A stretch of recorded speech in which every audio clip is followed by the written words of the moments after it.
And now, Mystery Theater.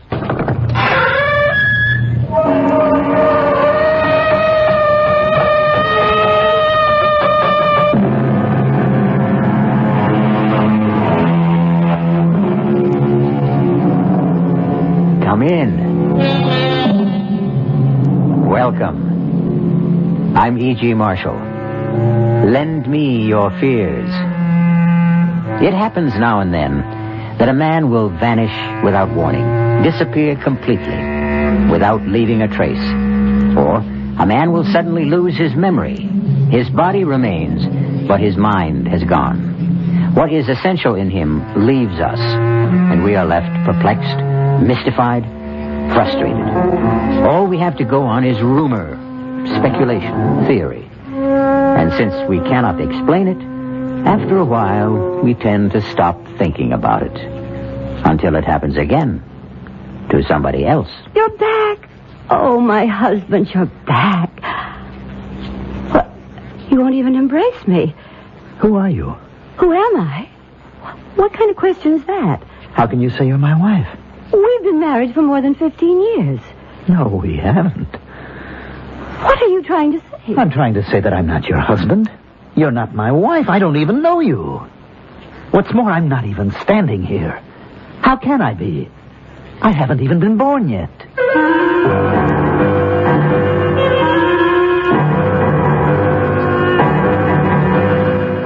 Our mystery drama, A Long Time to Die, was written especially for the Mystery Theater by Sam Dan and stars Mandel Kramer. I'll be back shortly with Act One.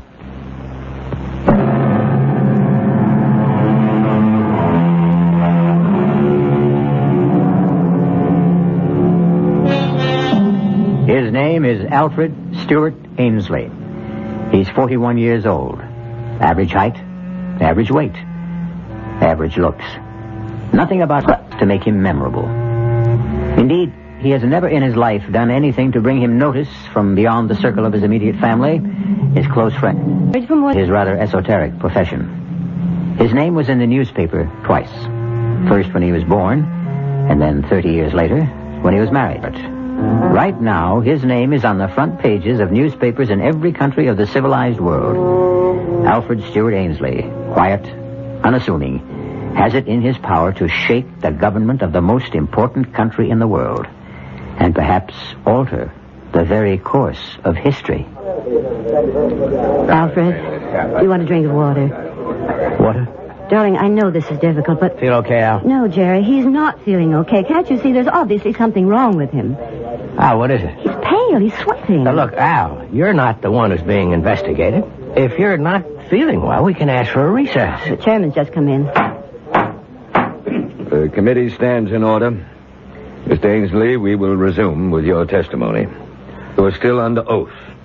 I would like to continue along a line of questioning initiated by Senator Selby. Would you turn, please, to page 684? Heard it, Al. Question. Is it possible that Congressman Carstairs could have forged the secretary's handwriting? Answer, Mr. Ainsley. Senator, I would have more examples of both gentlemen's manuscript. Mr. Ainsley, you were given these specimens to analyze overnight, were you not? Or were you not, Mr. Ainsley? Well, you took those samples. You examined them. Say yes. Yes. Very well. Now, are you in a better position to answer my question? Well, are you, sir? Al, you told me you had studied them and come to a conclusion. Al, answer Adam's question. Counselor, is Mr. Ainsley having trouble understanding the questions? No, sir. Mr. Ainsley, it's obvious that something is troubling you. Yes, sir. Well, then suppose we take a recess, give you a chance to rest. Committee will adjourn till 3:45.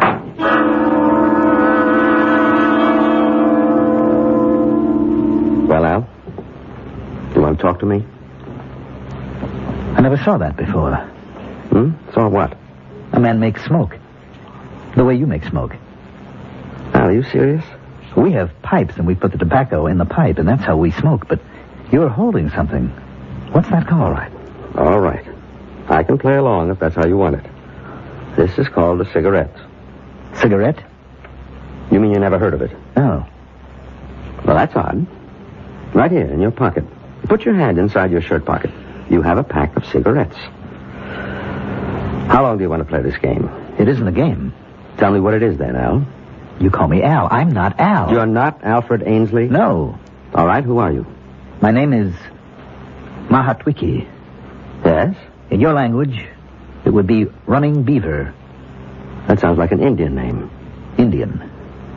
That word, Indian. Yes. In this language, in your language, it would be Indian. You claim you're an Indian? Yes. Well. You don't believe me? Just tell me how you got here. I was sent to the north to scout the, you would call them the Iroquois. Scout? Yes, to see if we should make war. War? Make war or become allies. I was on my way home to my tribe. I was at the place where the mist covers the rocks. I walked into the mist, and there was a noise. What kind of noise? Loud thunder, a flash of lightning. It was as if someone had hit me over the head with a club. I knew nothing. Then I was sitting in a strange room in strange clothes, and strange people were talking to me on a subject I know nothing about. You claim to be an Indian. You talk about fighting and wars. Well, that would be before the white men came to this country. I've never seen men like you and these others. There's one small detail that troubles me. How does it happen you speak English? I don't know. You don't know? I don't know. I was returning to my people. They live near the banks of the Great River. The Great River? The Potomac. As I told you, something took place in the mist. I awoke. Now I'm in a strange place. I find that I can speak the language, but I don't know what anything means. Where is this place? Who are you? I'm your doctor, your friend. My name is Carl Stitzer. And who am I? Al Ainsley. You're a collector of and a dealer in autographs, historical papers. You're considered one of the top experts on handwriting. I don't know what any of that is.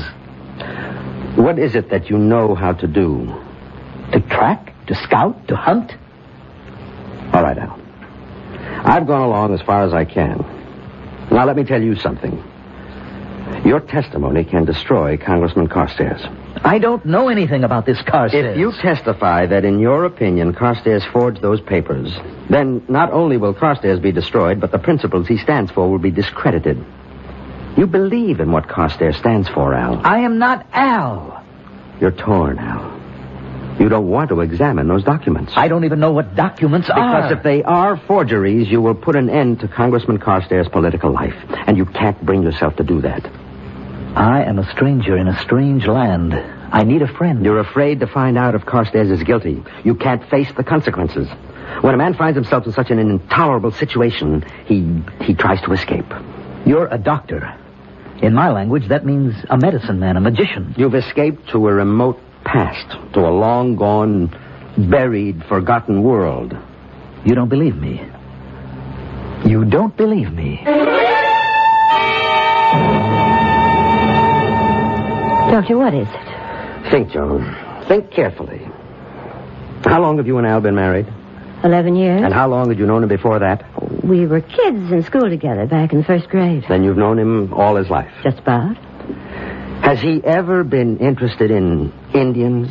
Indians? No, not that I know of. You don't have anything in the house like handicrafts, weapons, books? That would have to do with Indians? Mm-hmm. Nothing at all. Does Al have a secret life? Doctor, I'm not going to answer any more questions until you tell me what you're driving at. Well, see that he gets plenty of rest. No visitors, no excitement.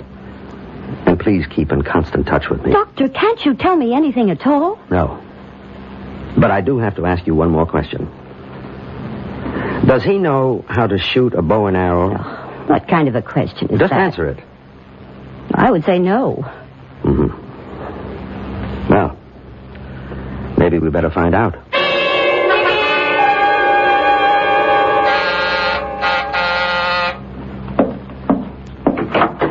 Morning, Jerry. Doc, I've been waiting for you. Is Al dressed and ready? Look, Doc, you've just got to talk to me. Why? Why? Why? Don't pretend to be living in a world of your own. You read the papers, you hear the news broadcast. Yes? Al has to testify. Yes or no. Whichever way, it no longer matters, but he can't remain quiet. He's not the only handwriting expert in the world. The committee can call another. It's too late for that now. The rumors are out. He's been bought off, he's been scared off, and both sides are under suspicion. I admit it's an unfortunate situation. Now, look, Doc, you can maybe stall the committee another day, maybe two, maybe even through the weekend recess, but that is about as far as you can go. I'm doing the best I can. Why can't he testify? I can't tell you. You can't or you won't? Both. Now, let me tell you what's going to happen. The committee has the right to assign their own doctors to examine Al. I know. Well, how much time do I have? A week? That's really stretching it. I'm ready to go with you, Doctor. Al, how do you feel? Let's go, Al. Why can't I come along? Goodbye, Jerry.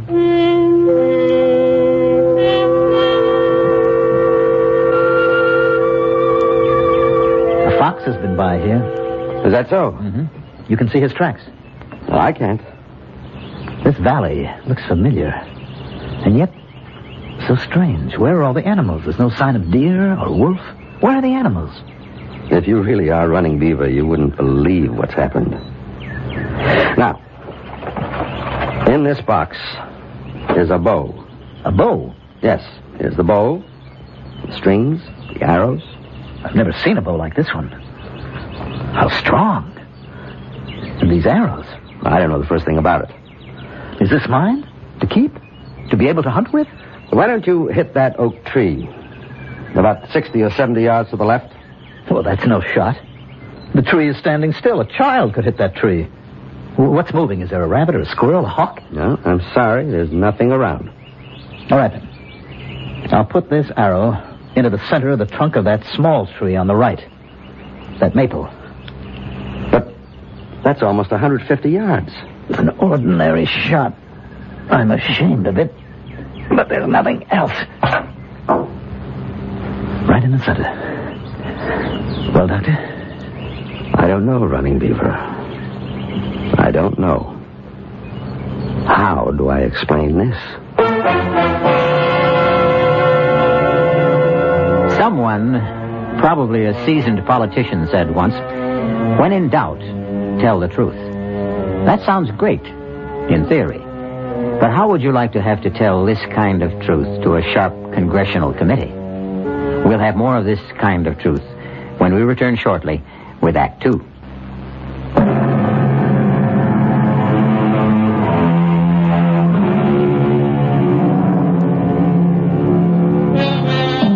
There's a beautiful stretch of countryside running along the boundaries of Washington, D.C. and Maryland. Hilly, wooded, charming. It's the site of many lovely homes. Some 500 years ago, it was just as hilly, just as charming, much more wooded, wilder, of course, filled with game, and inhabited by Indians. Running Beaver! Running Beaver, it's you! Stop! Huh, you're alive. For days, the council has been waiting for you, Running Beaver. The council? You're ill. You've just returned from a long, hard, dangerous journey. But you're the only one who could do it. Now, what bothers you, Running Beaver? You act as if you don't even know me. I'm your friend, your blood brother, Eagle Wing. Come, we must go to the council immediately.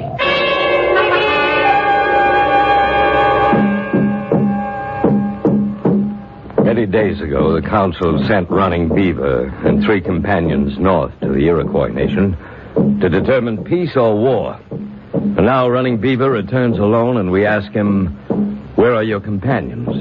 And shall the Iroquois be our friend or foe? Speak to us, Running Beaver. Running Beaver, say something. I am very tired. Important questions should not be answered by a man who needs sleep and food.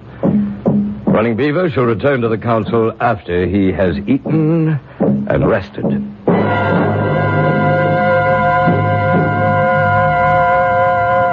Sit, my husband. I have meat, corn.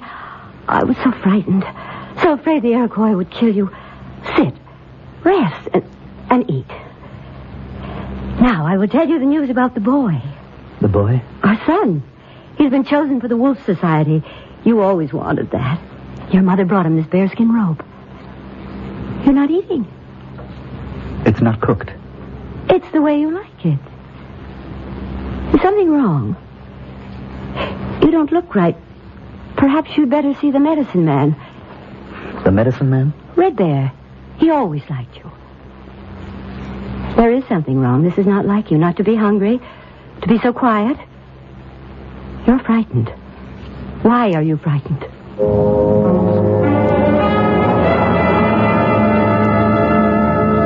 You wouldn't come to me, Running Beaver, so I've come to you. Leave us, White Swallow.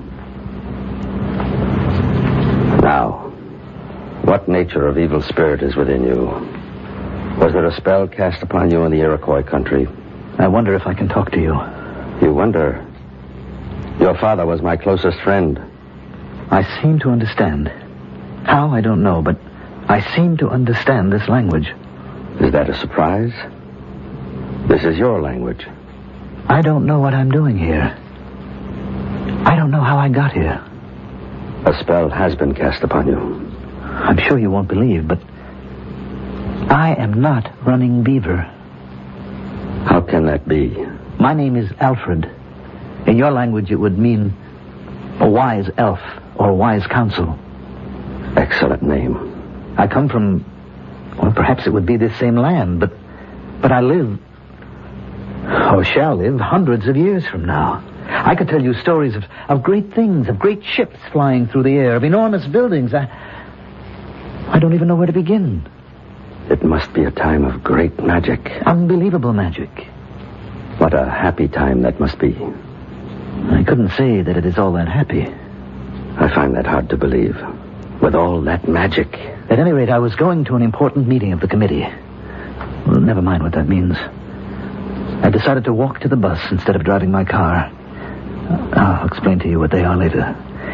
There was a mist near Rockledge. And I walked into it, and something seemed to explode in my head. And when I walked out of it, I was in these clothes. I was somebody else. I was frightened. I began to run. And suddenly someone stopped me. Yes, Eaglewing. He is your friend. You don't believe a word of this. How can I? You are exactly like Running Beaver. Your body is his, your voice is his. I am not Running Beaver. What am I supposed to say to the council? You will have to appear. The tribe has been waiting for days. The life of every man, woman, and child could depend on what you say. What am I supposed to say? The truth. The truth is what I just told you. Can I say that in front of the council? No. Then what can I do? Now, rest. Sleep.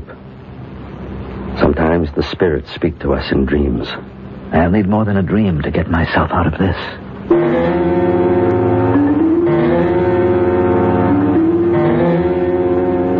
Running Beaver? My husband? Are you awake? Oh, what a dream. Joan, you'll never imagine. Oh, no, I'm still asleep. Running Beaver? Can you eat something now?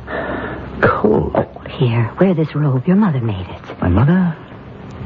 Please, can't you tell me what's wrong? Running Beaver, may I come in? Who's that?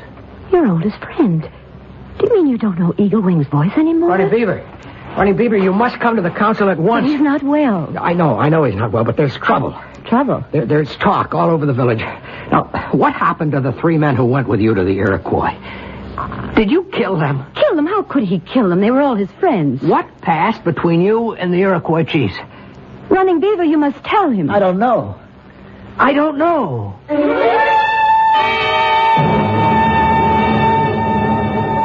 I tell you, all of you gathered here. I don't know. Running Beaver, in war and peace, you've been first among us. We sent you as our ambassador to the Iroquois. We entrusted you with the lives of 3 of our bravest young men. Now, where are they? Their families have a right to know. Speak. Chief, I will speak for him. No one can speak for a man before the council. Not even you, Red Bear. Running Beaver is ill. What kind of illness? He has lost his memory. A convenient loss of memory. Quiet! Where is my son? Where is he gone? I can't see him anywhere. Quiet! He has lost his memory? Yes. Can you cure him, Red Bear? I can try. You have 6 days. At the end of that time, Running Beaver will talk to the council or else submit to justice.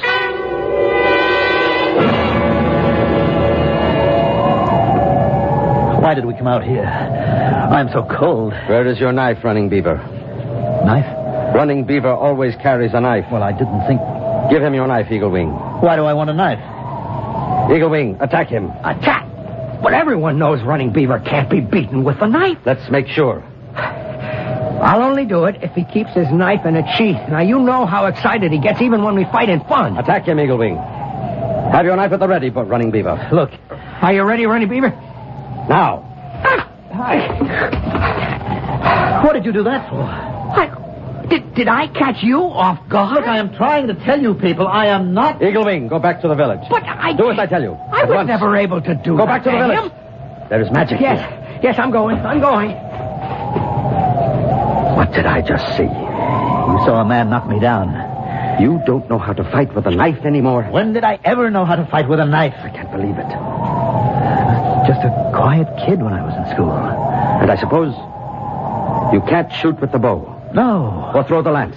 I'm trying to tell you I am not your Running Beaver. Then we have magic. Call it what you want. But we have trouble.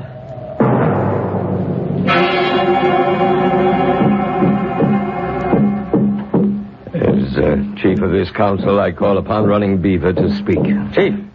Chief Star Tracker. I haven't called on you, Red Bear. I called upon Running Beaver. But, Chief... The council has given you 6 days, Red Bear, 6 days to cure Running Beaver. Let me talk. Gentlemen, I don't know how to make you understand. Be quiet. No. Let him talk. But he's mad. Let us judge. I am not who you think I am. I am not Running Beaver. I told you he was mad. You say you are not Running Beaver. No, I am not. I don't know how to convince you because I don't even know how it happened myself.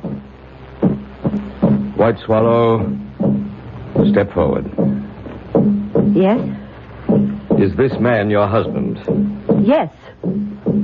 She really does... Silence! Why do you deny? Are you tired of me? Is there another woman? Good Lord. You could have been living 500 years from now. You women never change. I thought you loved me. All of you, listen to me, please. I know it's hard to believe, but I am not Running Beaver. Who are you, then? I am a man from a time... I don't know, and it must be hundreds of years from now. Yes. Silence! A spirit has captured him. This is the council. We'll have no disorder here. Running Beaver, have you anything more to say? I have plenty more to say, but I don't know how to say it. The council will retire. We shall return with our decision.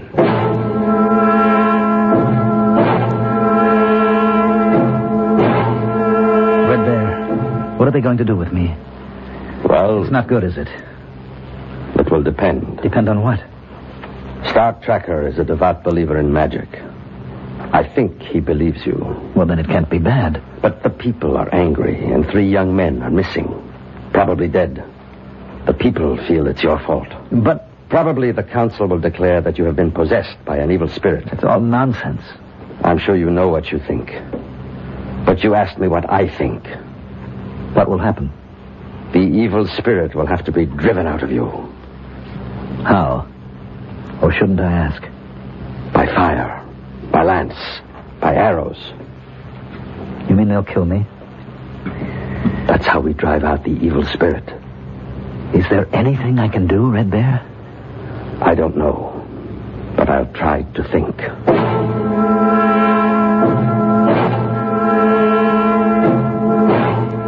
Running Beaver, stand before the council. You have been ordered to report. You refuse. I tried to tell you. Therefore, the council has decided to drive the evil spirit out of you. No. Tell them, Running Beaver. Tell them. We must have silence. Tonight, Running Beaver, the council will drive the spirit from you. Wait! He has the right to ask for judgment by combat. What are you saying? Must I remind the council of the law? Very clever, Red Bear. No one dares. Silence! Silence! Well, you've heard the challenge. Who will fight Running Beaver? Your reputation has just saved you. No one will dare to meet you. No one? No one will accept the challenge. Are we a tribe of trembling women? Must I, at my age, save the honor of the people? I'll fight him. Eagle Wing, you're his best friend. No longer. After all, he denies he's running beaver, doesn't he? The council accepts the offer of Eagle Wing. May the one who is right win. Clear a space. Wait. The law says each contestant must fast and pray for 3 days. No. Silence! We shall obey the law. We shall meet again in 3 days. What did you get me into? I got you 3 days. What good will it do me? You could learn to fight with a knife. Well, you've been a quiet, unassuming handwriting analyst all your life.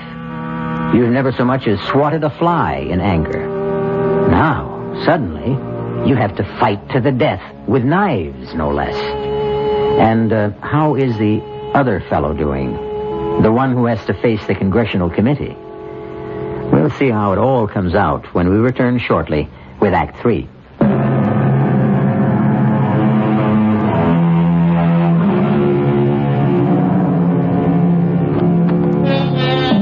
Just as telephone wires can cross when they cover great distance, so can lives when they cover great spans of time. 2 such lives have been disrupted. Running Beaver, an Indian who lived 500 years ago, and Alfred Stewart Ainsley, who is a contemporary of ours. Alfred Ainsley is now talking to his lawyer. That is, his lawyer thinks it's Alfred Ainsley. We know it's Running Beaver. Al, level with me. Is this a stall? I keep telling you, I don't know what you're talking about. I can't help it. I talk to the reporters. I talk to the committee people. Nobody understands you. You keep saying you're a friend of Al Ainsley. Yes, Al. We've been friends since college. Then you should know that I am not Al Ainsley. My name is Running Beaver. I'm an Indian. I lived about 500 years ago. I better get Doc Stitzer back here. Jerry, what are you doing here? I ordered complete rest for Al. You know what Al just told me, Doctor? He thinks he's an Indian. It happens to be true. It happens to be... Oh, I see. Yeah, I think I see. What do you think you see, Jerry? They got to you too, Doc. Who got to me? I don't know.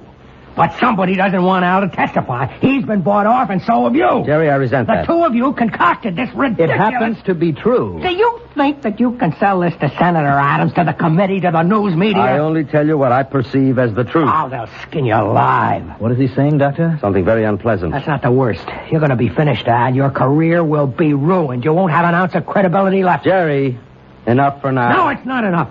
They'll get you on contempt. They can even pull obstruction of justice, conspiracy.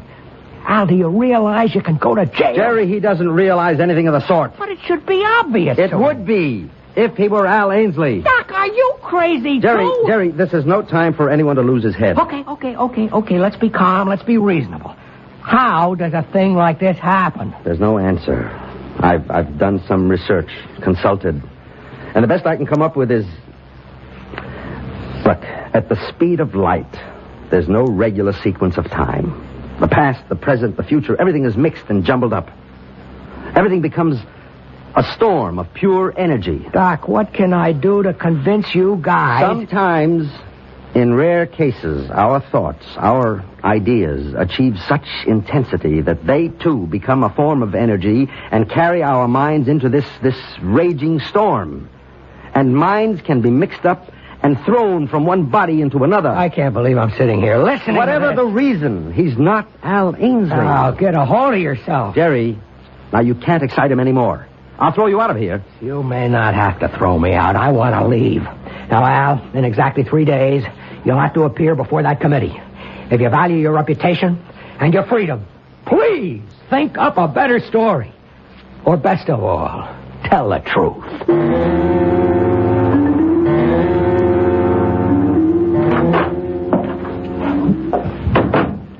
Are you awake, Al? I brought you some tea. This is the first chance I've had to talk with you. Darling, what is it? Are you my wife? I mean his wife? What are you saying? I'm not your husband. Don't say that. It's true. I know you, darling. I've known you all my life. Who knows you better than I do? I am not Al Ainsley. There's someone else, isn't there?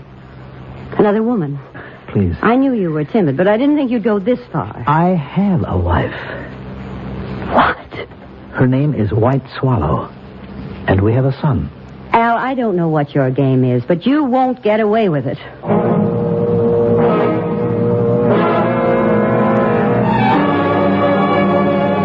Gentlemen, this visit of yours is most unusual.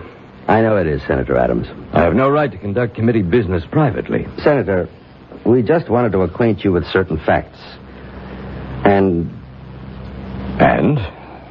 Well, please just listen. No matter what you hear, just listen. Then use your own judgment.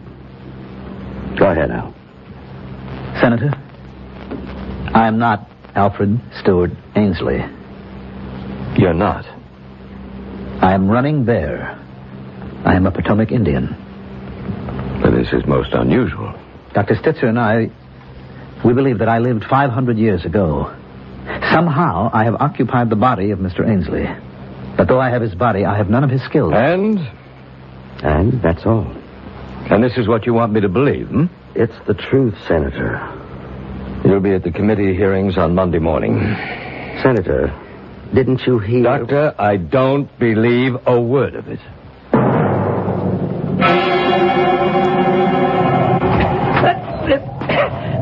It's no use. It's no use. Watch the knife. Watch it constantly. Don't look at your opponent's eyes. Oh, Red Bear, I'll never learn. You may not be running Beaver, but you have his great body, his strength, his agility. I'll tell you what I don't have, his desire to fight. Are you a coward? No, I just don't believe in violence. Strange. I can't kill anybody. The council has already decided, Red Bear. But this will be murder, Chief. He isn't running Beaver. He does not know how to fight. A man who doesn't know how to fight? Impossible. He is not one of us. He's from another time. Well, how does he happen to be here, then? There is a place, Chief, where the soul that belongs to each man is put into his body. Yes, we know that. It is the sacred, haunted place where the mist meets the rocks. There's always thunder there. Evil, malicious spirits have an opportunity to play tricks. And so... I understand. I even believe. But the council has spoken. He does not know how to fight. He will have to learn. Keep the knife low and moving. It's no use. I just can't kill anybody. Even to save your own life. Suppose I kill Eagle Wing tomorrow. Then what? At least you'll be alive. To do what? To live out my life here in an alien place doing things that I hate? Fighting, hunting, killing? No, I'm better off dead. You'll have to testify before the committee. I can't. You'll be ruined. Well, if that's the only way... Relax. Think. Don't fight against Alfred Ainsley. Accept him. Let his thoughts flow into your brain. Let his knowledge come to you. Why? So you can get past the committee. And then? What do you mean, then? Then what will I do? Live here as Al Ainsley, away from my wife, my son, my friends, my people? Never to hunt, never to fight? To exist in this strange and terrible world, a place I can neither understand nor accept? No. Rather let me be disgraced. Why do you want to be disgraced? So I can die of shame.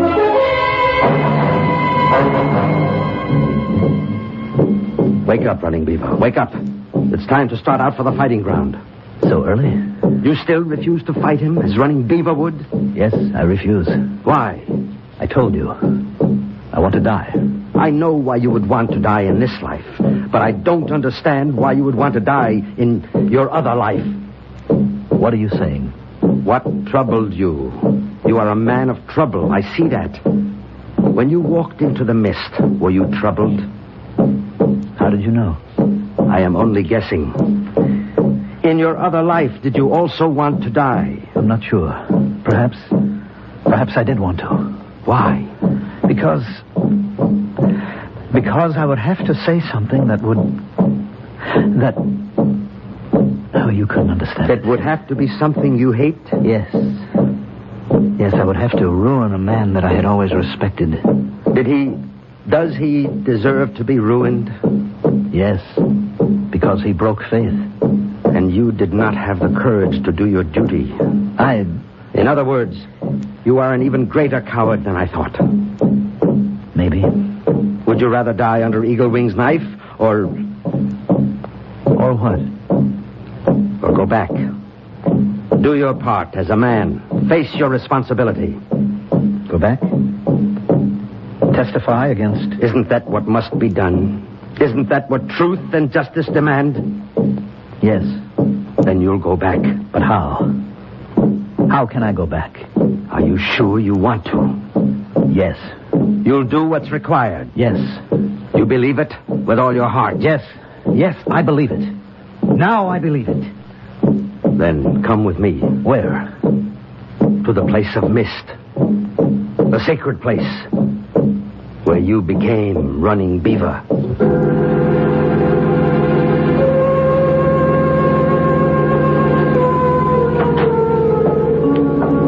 Time to be leaving for the committee meeting. I'm ready. I decided to go with you. Let's get it over with. Tell me, something bothers me. It bothered me that first day when I thought that you had willed yourself into amnesia. I can see how Al Ainsley could have found life intolerable. But you're not Al Ainsley. No. Therefore, my diagnosis was wrong. I don't think I understand. Why was life also intolerable for Running Beaver? Why were you trying to escape as Running Beaver? To escape? What was tormenting you? How did you know? Did I guess right? Yes. From what were you trying to escape? I had gone with 3 others to the Iroquois as an ambassador. The Iroquois promised peace. I knew it was a lie. My 3 friends were bribed. On the way home, they plotted to kill me. I was too smart, too strong. I killed them instead. If I told this to the council, I would make enemies. I was afraid. I see. Would you rather die like a man among your own people, if indeed you must die at all, or would you rather die of shame here among strangers? I am wiser now, but it's too late. It's too late for me. I can't go back. Are you willing to face the council? Face them? Defy them?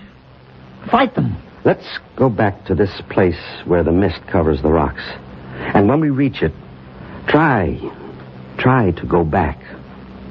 All the way back home again.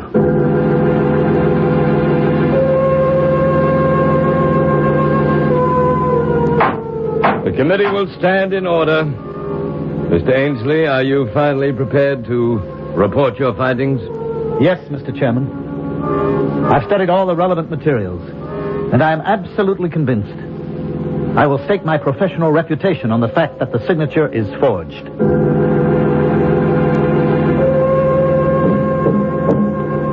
I say this to the council. 3 young men of the tribe took bribes from the enemy. I alone refused. They tried to kill me. I killed them instead. I will answer for this deed with my life. If any man here thinks he can take it. At a certain speed, at a certain intensity, at a certain burning level of anxiety or desire, time, space, and spirit can be twisted out of shape or sequence. That's how we might explain it today. On the other hand, there are evil and mischievous spirits who delight in creating misery and confusion. That would be yesterday's explanation. Choose one or the other. Or supply your own. I'll be back shortly.